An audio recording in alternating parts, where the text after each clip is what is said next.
Welcome to the Shipping Podcast, where you meet interesting maritime professionals sharing their passion for the shipping industry and their everyday job. I am your host. My name is Lena Gothberg.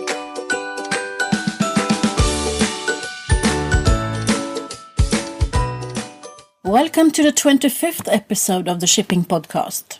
Today I'm going to introduce to you a multi-talented woman with many strings to her bow. She's a ship owner and a ship manager, and her name is Karin Orsel. She's the CEO of the MF Shipping Group, and she's a friend of mine. In this episode, we talk about 90% of everything in shipping, to make a travesty on a very good book by Rose George, 90% of everything. I think we had a really good chat, Karin and I. We covered almost everything. But for you not to lose track, I have Googled some information for you on some things that we touched upon that I didn't really know, and it seems like no one really know actually. We talked about why is a ship called she, and according to Google, no one knows.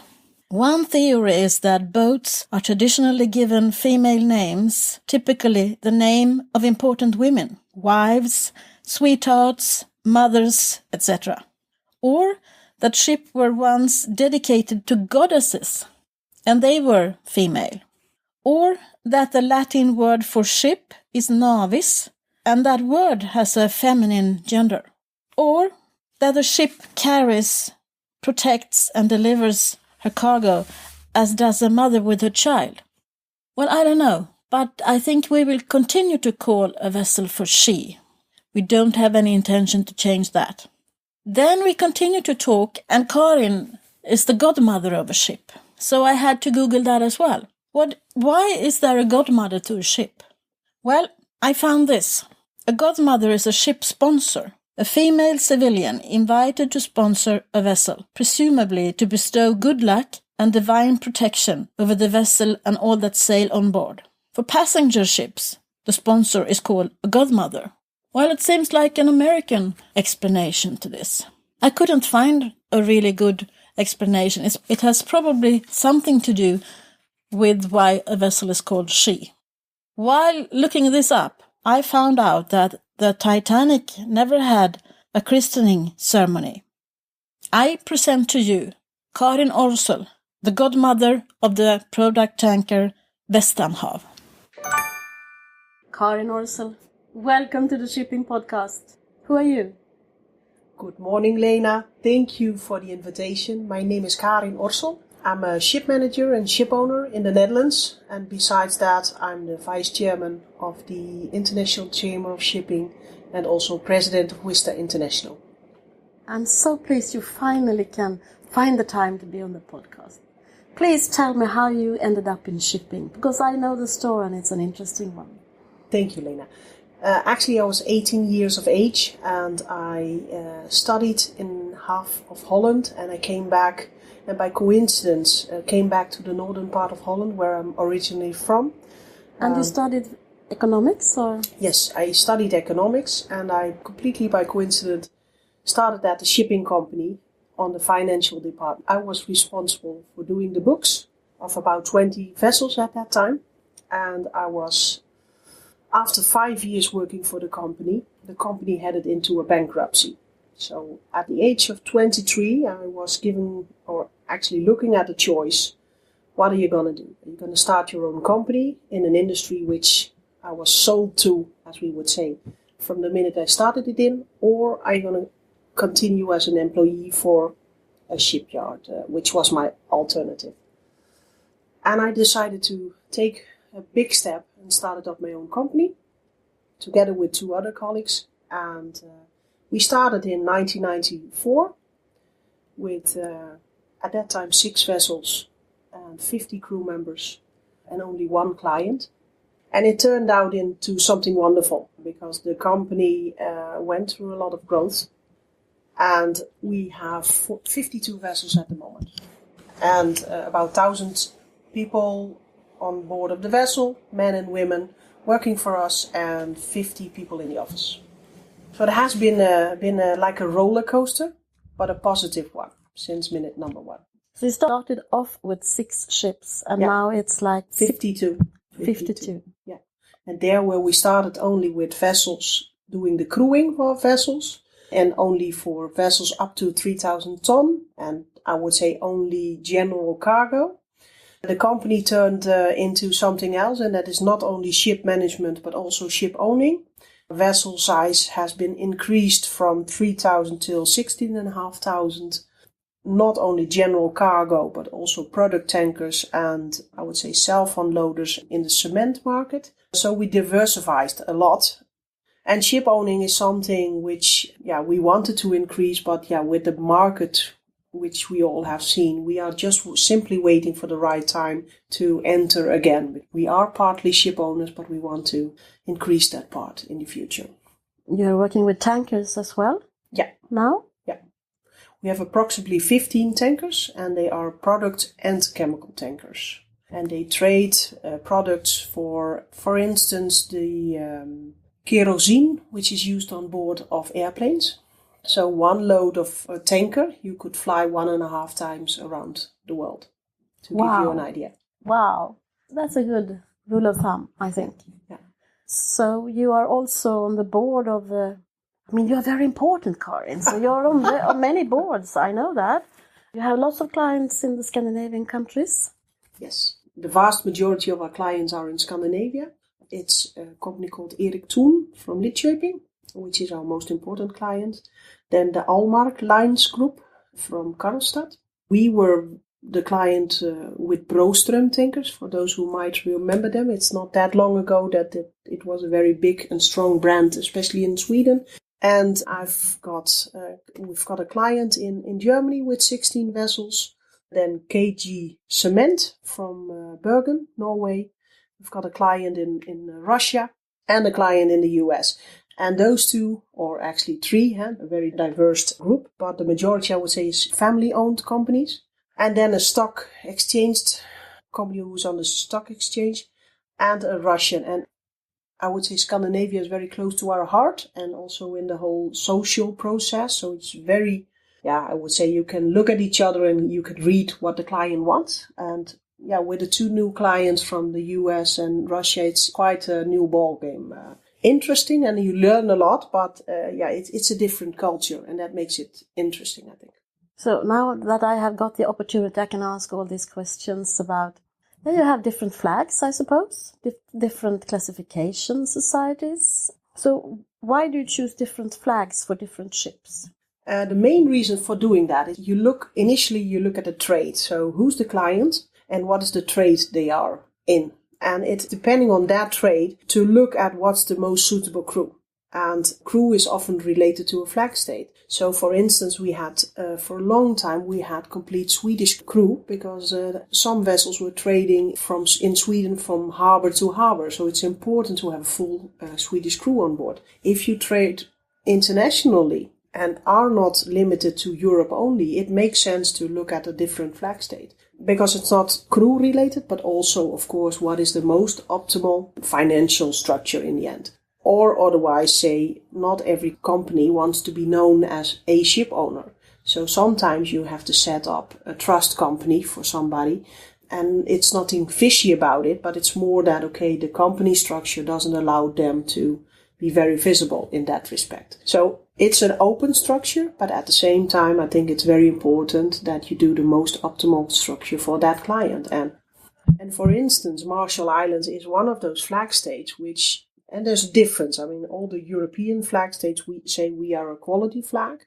And some look at Panama or we would say the open register flag state. Maybe that's a better word. Ages ago had a bad name. And that was mainly based on the fact that there was no collective labor agreement. Or at least that was the perception. While if you look at the top 5 flag states now, and it's Panama, it's Marshall Islands, Liberia. If you look at those flag states, they are the most active flag states at IMO. They think like a ship owner. So they have a 24/7 registry and you can always reach out to them if you have a problem. And I think actually that's something which the European flag states should learn from. And we have lots of discussions with I'm sure the Swedish Shipowners Association as well as the Dutch to say, okay, we are a 24/7 industry, so we need assistance from our government if there's something wrong. You cannot say, okay, I'm just parking my vessels to try, because a certificate is not in place, because that costs thousands of euros or dollars or pounds, whatever the contract is. You are so interesting because you got so many hats on your head. You spoke about that yesterday. You are a ship owner, you're a ship manager, you're a woman in a male-dominated world, I would say. You are one of the 4 vice chair of the International Chamber of Shipping, which is ship owners. You are within the Intermanager, and you are an entrepreneur. And Intertanko, just Sorry, add one. I forgot. No, it doesn't matter. Intertanko is another one. Because I think it's very important that, and not only absolutely not for myself, but I would say mainly also for your company. It's very easy to sit back and have an opinion. But if you're not involved or engaged with the government or with the whole regulation process, or what is going on within Intertanko or Intermanager, then you don't have any influence. And I think it's so important that within the industry which we are in, which is a very quick industry, it's so important to get the right knowledge and the right feedback and being asked to participate, I would say, in projects which are used for the whole industry, because it gives you the knowledge and the heads up, which is very important these days. So how have you seen shipping change during your time in shipping for the last 10 years or so?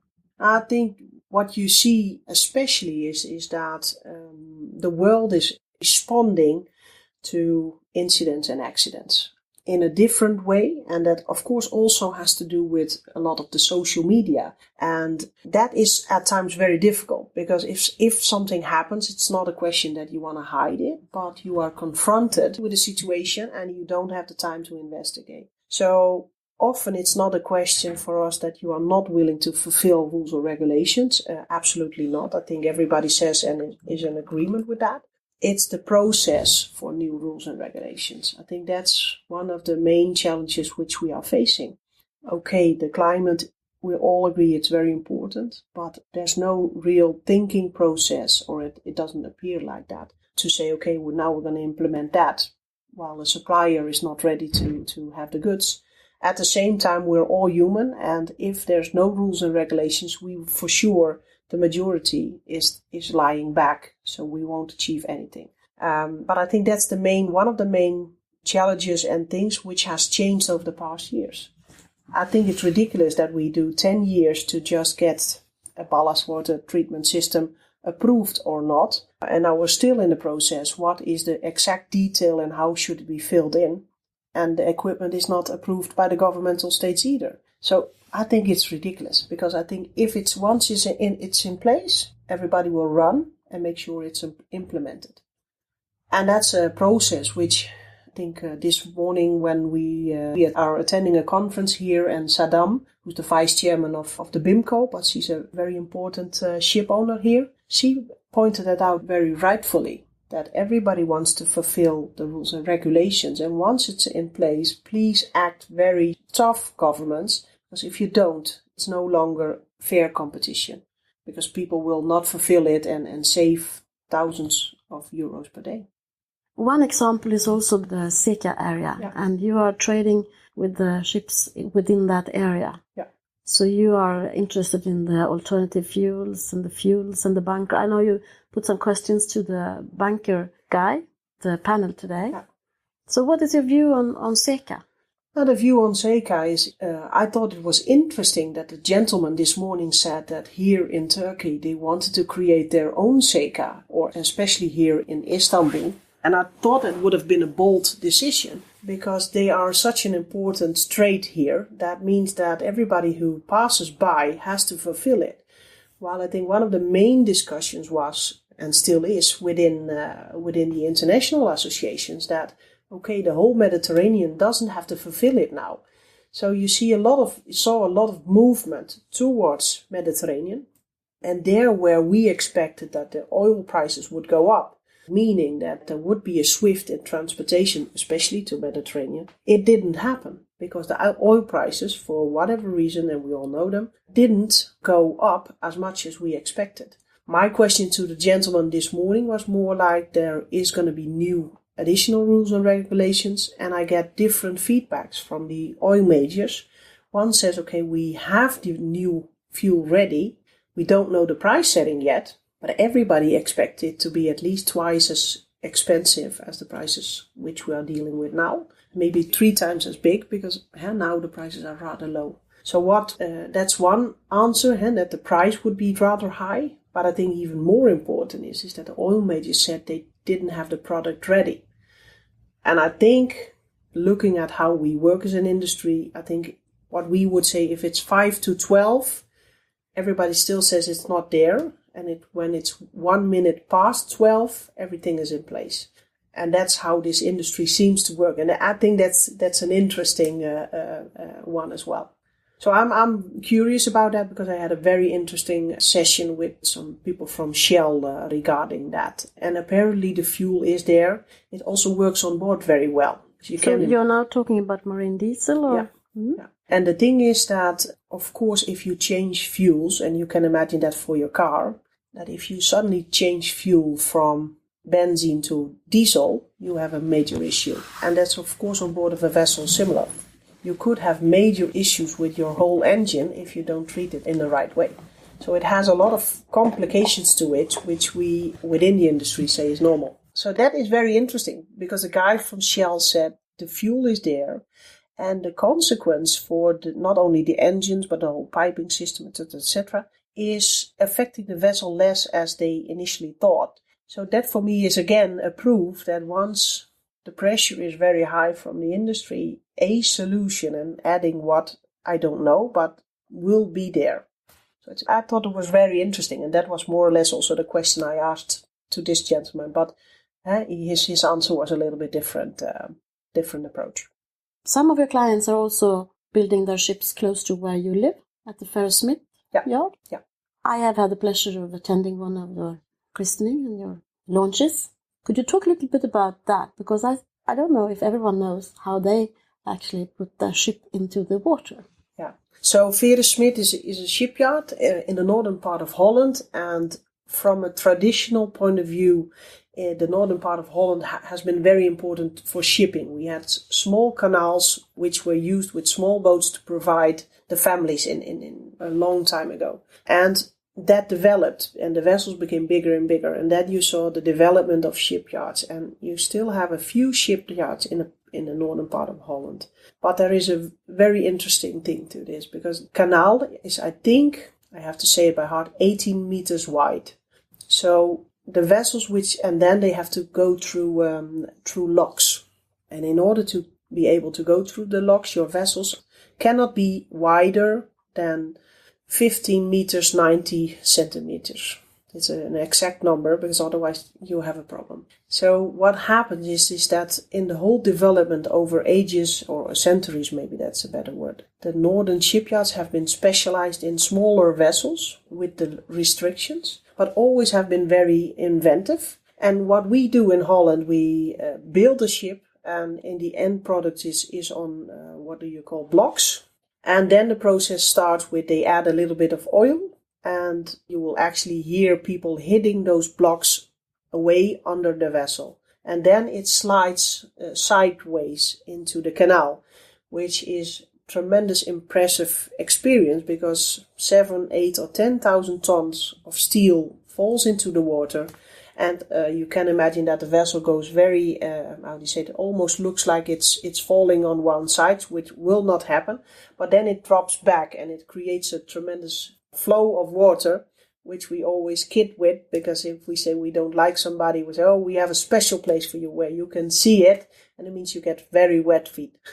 Yeah, and the police were actually stopping the traffic on the roads and so on because of that big wave coming up from the ship going into the water. And one of the most interesting vessel launching, that's how it's called, we ever had was in the winter period, where we had a vessel called, I think it was the Ice Star, But it was in the winter, so we had to use an icebreaker first, which is a small boat, which had to break the ice before the vessel even could be launched.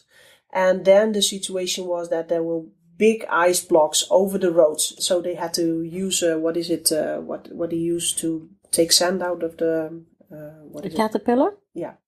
And they had to push back the ice into the water and clear the roads again. And reason for saying the police stops the road is that they had once had an incident where actually a car by the water was being not pushed in the canal, but in a side way. He just shoot. And then they thought, okay, we cannot do it in the old-fashioned way again. We really have to block the road for a certain time and then can continue again. I think I will try and find that video that you have that we could maybe post at the same time, because it's so interesting to see. And I was amazed to see it alive, I can tell you that. I totally agree. It's actually quite, even in, I would say, in the small town where that happens, people are, and that's sad, but people are not aware of what a shipyard is doing and how a launching process is going on. And those people who have attended are so impressed by it. And when you see them 5 or 10 years later, they say, oh, I attended a vessel launching. It was called Bro, and the first name of the vessel, it started with a G. And I now always start smiling because we had 10 vessels, the starting letter of Bro G. And I'm like, okay. But it says enough about the enthusiasm. If you once attended it, it's so special. Yeah, and then there is the godmother of the ship. Do you know the history behind that? Not the exact history, but it has to do with good luck for the vessel, and it always has to be a lady who's christening, what they call christening. At least that's the tradition here, because in other parts of the world, they, for instance, would take a priest who has to bless the vessel, and this is more or less a blessing of the vessel. And the blessing takes place with throwing a bottle of champagne against the bow of the vessel, and that's also a very special thing, because you don't have to throw it, but it kind of let it go, and that the bottle has a certain flow on. If that doesn't go in the right way, sometimes it has to be repeated for 10 times, and that's seen as bad luck. So it's a lot of pressure on the godmother, and she of course blesses the vessel and says the famous words, safety for the vessel, good waters, and safety for the crew, which of course is very important. And in all my years in shipping, I had the honor to be a godmother. And I must admit that I was quite tensed because I felt a lot of pressure. I've attended 30 vessel launchings, and this time I was the godmother, and I'm like, oh, I have to say the famous words, and I have to make sure the bottle breaks in one time. And then, of course, you want to look up the name of the future vessel, and does it have a history? And it's interesting how companies deal with that. One company says, for me, a godmother is so important. I want to at least inform her once a year about the status of the vessel. Where did it go? And it's an important job, and it's not just anybody who can do that. And as I said, I think in Asia or in certain other parts of the world, they will take a priest to bless the vessel and make sure she always is in good hands, and that the weather gods are treating her well, her and the crew well, because a vessel is always a her for whatever reason. So I think it's all these small and tiny aspects which you just try to say are so special and making this industry so special. And I think once you get started, you get your sparkling eyes and you won't stop. So what is the name of the vessel you are the godmother of? So we can all check on it. Check on it. I have been the honor to be the godmother of the Vestanhav, and that's with a V. And the not fun part, but when I Googled it, it turned out that the first one was caught on fire and the second one sank. And I was like, oh, this is going to be an interesting speech. So I made some fun remarks about it, but I think it also shows again something about this tradition we have, because vessel names and the reason for calling it Vestanhav was to the owners very important. So they rename even a new one and a third one because the name is so close to their hearts and close to the tradition they have. So that's these tiny things which, an outsider will never know or see unless you're maybe a little bit more involved in this industry. Yeah, and the big ship owners, if they have a timetable for a vessel and they buy a new vessel, they name it as the old one, because otherwise they have to rewrite all the timetables and all the menus and whatever there is on board. Yeah. So not a lot of people know that either. No. So that has got to do with name and so on. But how do you see the future, Karin, for the shipping industry? I think the future is always interesting, nevertheless, which situation we are in. I think everybody who's a ship owner at this time or active in the ship brokering, and ship brokering means you arrange the freights of a vessel, and that is under a lot of pressure, and it has been on a lot of pressure, I think, since 2009. So a lot of the ship owners or people working in this industry have been under a lot of pressure because simply there were no goods to transport, and those goods who could be transported, there were 10 companies or 100 companies competing for the same goods to be delivered. In the first quarter of this year, we saw the dry bulk market having a little bit of peak up, and everybody was like, phew, things are going better now. But because we are responding on what is happening in Russia and the grain market, now everybody's a little bit more happier because the grain is being transported. But what happens in Russia, or for instance, everybody's looking now at China because everybody expects a big boom in China that will immediately influence the whole world trade. At the same time, I think we will find a solution for sure. And those who survived until now, and that means already for 6 years, they will survive in the future as well, because I think those who already vanished will also not be able to return. And I think that's good.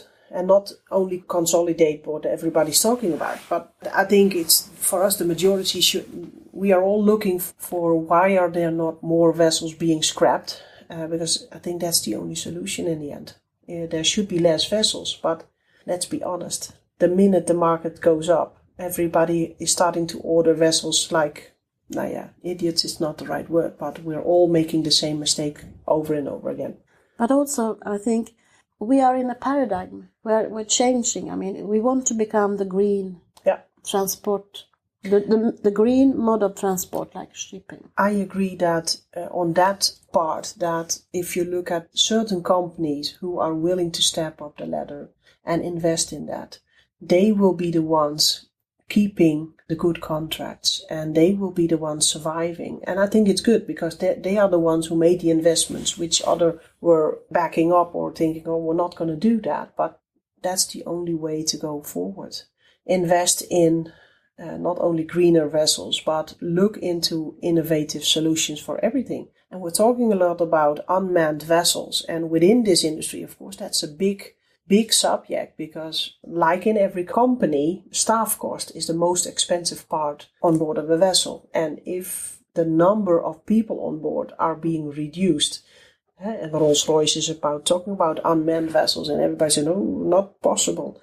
I think it will be happening, and it might be happen sooner than we think.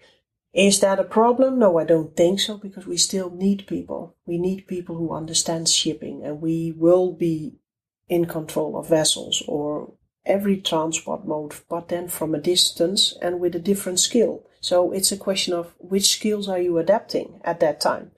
Because why are we accepting that a car will stop for us if it's too close to the one next to us? It's small steps, but it happens to us in a car in small steps, and we accept that. And we are on a tram or a metro, and there's nobody in there, and we all like sheep, if one is crossing, the rest will follow. And on vessels, the same thing will happen. The only question is, how can we make sure that it's done in a way that it's will never harm the environment? Because I think that's the responsibility of the ship owners as well, and we are all aware of that.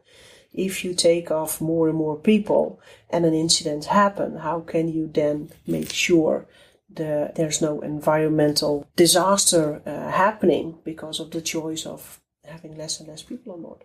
But going back to that paradigm, I think if you build a vessel today for, let's say, just take a number 100, to build the same vessel but with the green shipping applied to it might cost 130. Yeah.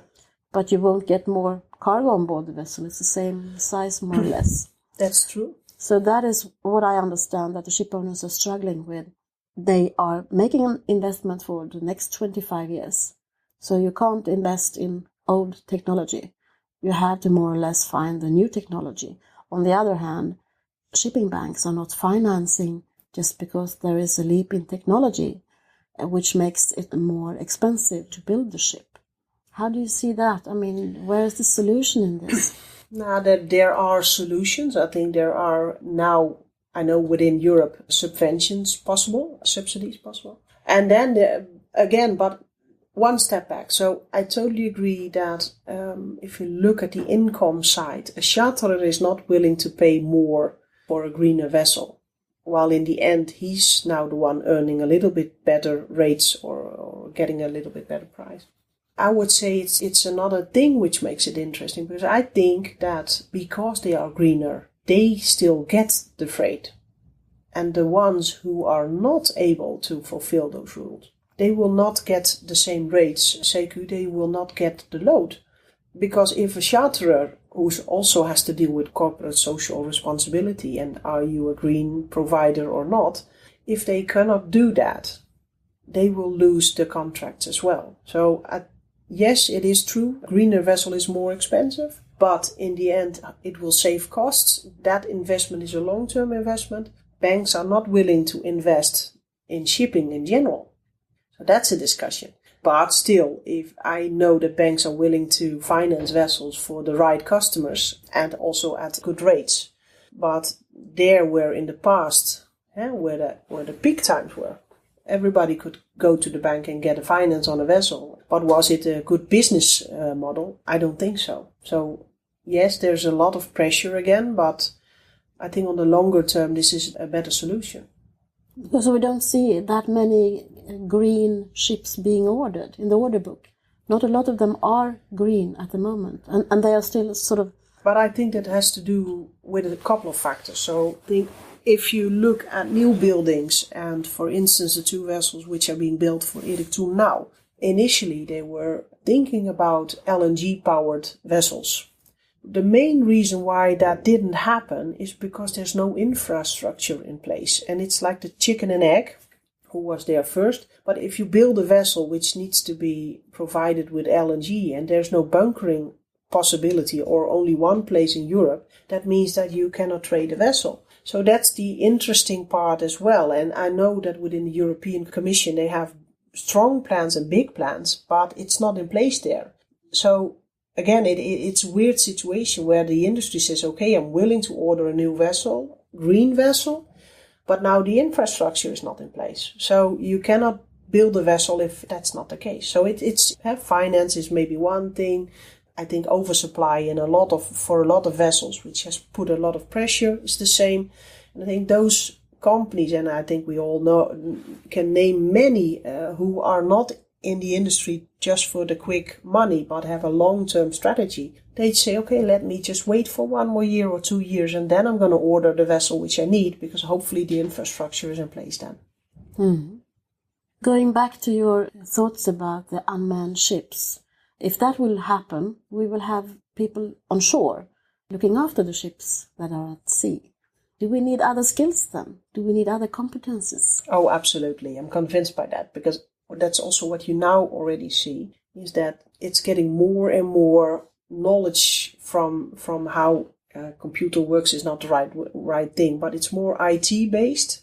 There where we all have a focus on the human factor and skills and leadership, etc., and courses about awareness and things like that. That will change, because if you have more and more people in the office and less people on board, they need to be more IT specialists and process thinkers, as you have on board of the dry cargo vessel now. On board of a dry cargo vessel, if something happens, they will look at each other and try to fix the problem. So what would you call it? Sleeves up, more like the sleeves up mentality.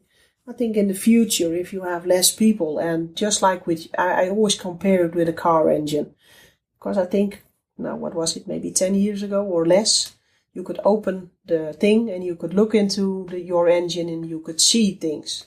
But now there's one big block, and the only thing they do is they plug it on the computer, and then they see what the problem is. And the same will happen on board of vessels. So the mechanics, those who still have the traditional skills, will be unique people, and the best of them would be those who can make the transition from being only a mechanic to somebody who knows the IT processes and the whole process behind it. because they will be very special people, because you still need those who know how a traditional engine works. Because IT and solutions like that are great, but still it's mechanics. So somebody needs to do something at some time. But do we need to change our education systems accordingly as well then? That, as far as I'm concerned, yes. And that's one of the things which I discussed with Tito Borromeo. Because in the Philippines, and his company is supplying manpower. So 30% of the world is being manned by people from the Philippines. So if all of this continues, the Philippines has a major issue, because they would lose a huge part of their income. And they are very much aware of that. So they are already preparing for that kind of change. And I think it's perfect, because we need that. Yeah, I agree. And coming back to the women then. Yesterday you made a presentation about women in shipping. And you were talking about various levels, like board levels and office employees and women on board. Could you please talk a little bit about that? Being on the International Chamber of Shipping, I was asked to give a presentation on employment of women in the maritime industry. And I thought it was a piece of cake to just ask my colleagues, who are all working for the National Shipowners Association in 38 countries, to come up with numbers of the number of seafarers which are employed on Norwegian or Dutch or whatever flag state of vessel. The second question was, how many ladies are working for your association in the various levels, CEO or management or supportive. And the third one is, how many board members, female board members, do you have? And I was asking that because from a previous study of the International Labour Organization, it turns out that there's only 2% out of the 1.2 million seafarers are women. And then you would think, 2% is not that bad, until you dig a little bit further. And then it turns out that, I would say, and let's focus on the 2%, that 0.6, so not 2%, but 0.6 is actually working on a commercial vessel. The rest of the ladies are working on board of cruise vessels or ferries, and they are named seafarers, but they are working, for instance, in catering. So that was quite a disappointment for me, and I thought, okay, let's ask the Shipowners Association, because they should be very easy to get a number of females on board.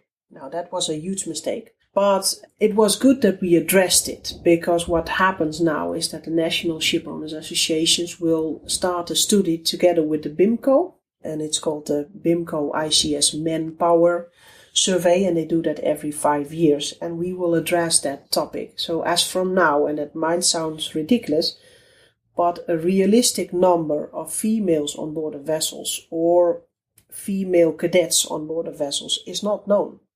And that was amazing to me in these times, because I thought, okay, we all sit behind our computer and maybe we need 10 minutes and then we can come up with the numbers. But it's not as easy as that. And it also gets a lot of explanations, because initially I was very happy when I got the feedback from from Faroe Islands, who said we have 1,200 seafarers and 75 of them are women. And I was like, that's 6%. That's impressive. But then the second remark is, but they are all working in the, let's say, not commercial part of shipping. And and I don't mean it like that, but that's of course for us being in the industry, not a real seafarer.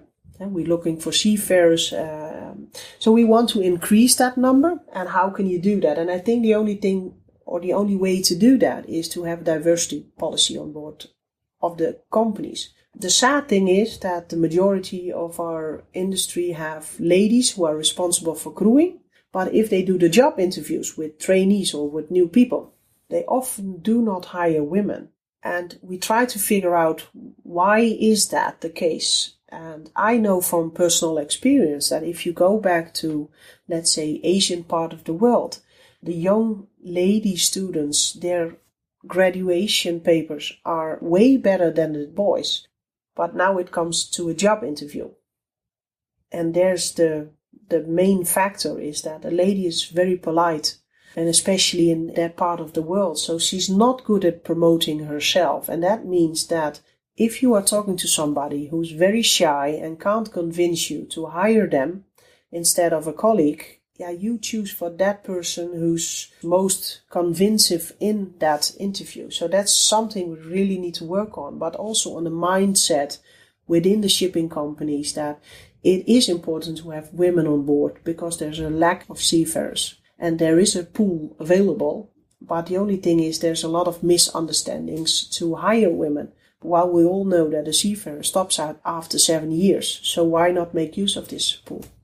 I can imagine that you also see a change that within the national shipowners associations, there are more women now as CEOs compared to 10 years ago. Yes, and that was one of the positive feedback I wanted to give back to the industry, is that a lot of things have changed. If you look at, I would say, the 3 or 4 major industry players, they all have a lady either as managing director or a CEO or in their board of directors. This number, of course, can be improved and will be improved in future years. But I think there where, and maybe you know more, who am I talking to? But you know as no other that in, I would say 20 years ago, it was a complete different situation. So we came from a long way. I think a lot of improvement has been done. You see a change also as soon as there are 1 or 2 women in the board, that there's a different discussion.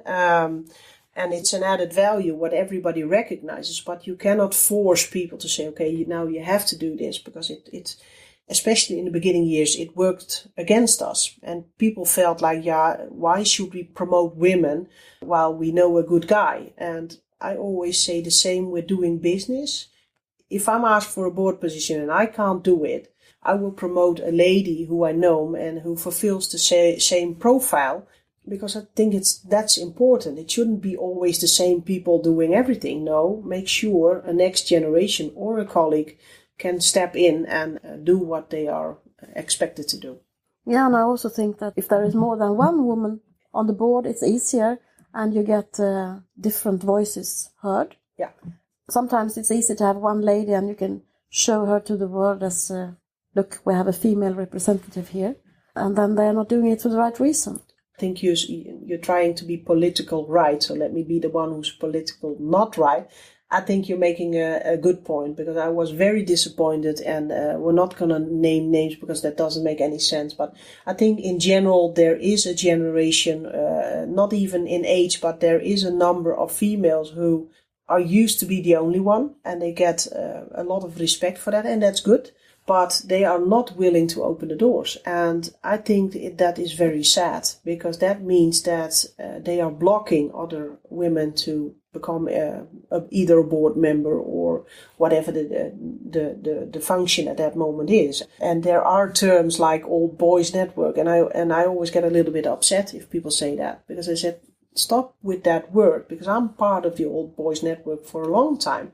But it's up to you if you can make a difference or not. So don't sit back and whine, act upon it. And if you don't get a chance, then the organization or the company is not the right one. But choose something else, because if you are as good as you say you are, the chance will come sooner or later. I ask the same question to every guest. How will the shipping industry become more visible? I think you're making a good point, and I think this podcast is one of them. And we had a discussion on various occasions, because for us, for whatever reason, we are seen as a closed industry. There where it was popular, or where young kids were saying, what do you want to become if you grow up? They would say a captain or something related to our industry. Nowadays, everybody looks at different things. So IT has been a big bubble, and there are other jobs what everybody wants to do. So we need to promote ourselves more. That's what everybody will say, but we need to look at different media, and not only to the traditional media, because they are short-sighted. So it's attracting or getting more attention for our industry via different media. And also, don't be afraid that people are countering you, because that's mainly based on the lack of knowledge people have of this industry. And invite them and challenge them in the way they are challenging us. But we are not good in that, because the first thing we do is we get defensive.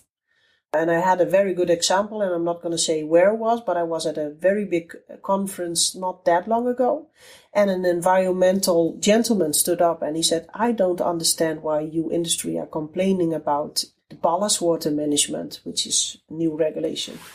because it's the same for everybody. So why are you complaining about that? And it is a level playing field. And then one of the ship owners who was on stage was really upset. And he said, yeah, but that's not the case and we have to pay way more. But he could not explain it. And as long as we can't do that, you will have a difference in how our industry is being looked upon. And so it's the same with there was a publication in the New York Times. And the industry was very upset about it. And I felt like, but it's the New York Times. They did a lot of investigation. And unfortunately for us, they followed the wrong vessel. But isn't this the case with everybody? That we all go on board of airplanes and you will never hear anything about it until an incident happens. And then suddenly it's in the news for a long time. And I would say a month later or a year later, unfortunately, a lot of people have forgotten it, except for those who have direct involvement in it. And within our industry, it was the same. This was an article or a series of articles about a number of crew members being treated very bad. But it's hard facts and you cannot hide it. But I would say invite the editors and show them that the majority or the vast majority or 90% of all the ship owners are good people and treating the people in the right and respectful way. But there will always be exceptions, good ones and bad ones. But don't be defensive because people will always say, oh, that's not true. It doesn't help us. A fact is a fact. And the only way to say that it's not only negative is by showing them the different and positive examples. And I think we have so many, but we're not good at promoting that. And that's one of those key issues which we are trying to do also towards ministries and by this infographics, by showing the people, say, okay, look, we are an international industry. We have top of the bill on environmental. We have computers and internet access on board. You can chat with your family whenever you want. So that's the positive side of it. And encourage your crew members to make use of social media, but give them the right training so they are aware what they are allowed to say or are not allowed to say. Because that's also a question of awareness and people are not aware of that. But use social media in a positive way because it also gives your company the right profile which the next generation is looking at. I mean, they are not looking at the website because they don't bother about it. No, they want to know, are you active on social media or not? And it's only a small example, but that's how the world is changing. And yeah, change is something, I think, which humans are a little bit afraid of. On the other hand, I think if you are able to adjust in a quick way, you can make a difference. I always agree with my guests. I don't know why. I have to find new guests not to agree with. One of the things that we do, we prefer more or less to talk to each other about shipping. Yeah. I have taken a step a little bit out of the inner circle and look from the outside in on shipping. And I see a lot of people who are not working in shipping nowadays, journalists and people working with media and marketing and so on. They don't know the first thing about shipping. And then I look upon how do we in shipping actually tell the world about how great we are. And we don't. We talk to each other. I totally agree. And it's a little bit sad because we've got so much to give.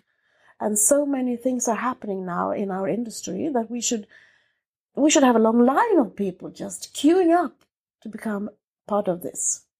I totally agree. But at the same time, I would make a step in between, Lena. And the step in between, to me, is that our industry was, and some people might think it's still the case, but our industry was a very closed industry. Everybody knowing each other, and if an incident happens, we would talk to each other and say, oh, that was a tragic incident, but we would keep it within our community, so to say. So now with these new tools who are available, some of us are trying to make the step, but there where in the past the industry was closed and the whole world wasn't active on social media either, you had different news channels. So in Holland, where we are a strong maritime cluster, or in Sweden, people went to school and it was, yes, of course I want to become a seafarer. But the world has changed so rapidly and there are so many opportunities for the young people that We simply, and not only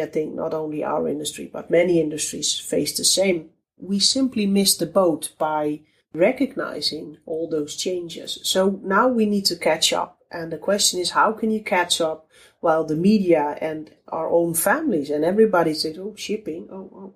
So now we're trying to convince everybody, but are you aware that everything or 90%, or I dare to say everything which you see, if you look around you, is being transported by a vessel?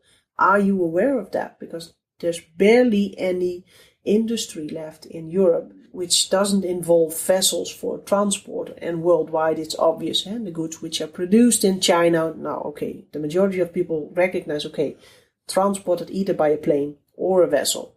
I mean, that they can grasp that, but they are not aware that the majority of the goods, even within Europe, that they need a vessel, because goods needs to be transported in the environmentally friendly, but also in a cheap way. Mm. I know you're a busy woman, but you have been the Entrepreneur of the Year. The award was the Female Entrepreneur of the Year in the Netherlands. And it gave me, I felt like jumping on a roller coaster, to be honest, when I was rewarded with the award in the end. I never expected it to, because if you talked about going back to the subject which we had, how can you become more visible as an industry? This was one of those things which, after winning the award, I was now interviewed 2 or 3 times a day for a certain time. But I was able to connect it with our industry. And it actually, and I never expected that, ended up with my company getting new vessels into management. Because a group of investors heard or have read an interview in a not maritime related magazine. And they thought, oh, this is interesting. But this is one of those ways which you think is so important to constantly be proud of your industry you're working in and spread the word. And you could say, is a Female Entrepreneur of the Year award, is that needed? Obviously, yes. Is a WISTA needed? And my answer is yes, because we need role models. I'm not considering myself as a role model, but we need the people who speak up and who pave the way for colleagues or future leaders of this industry. I agree. Thank you, Karin, for taking the time.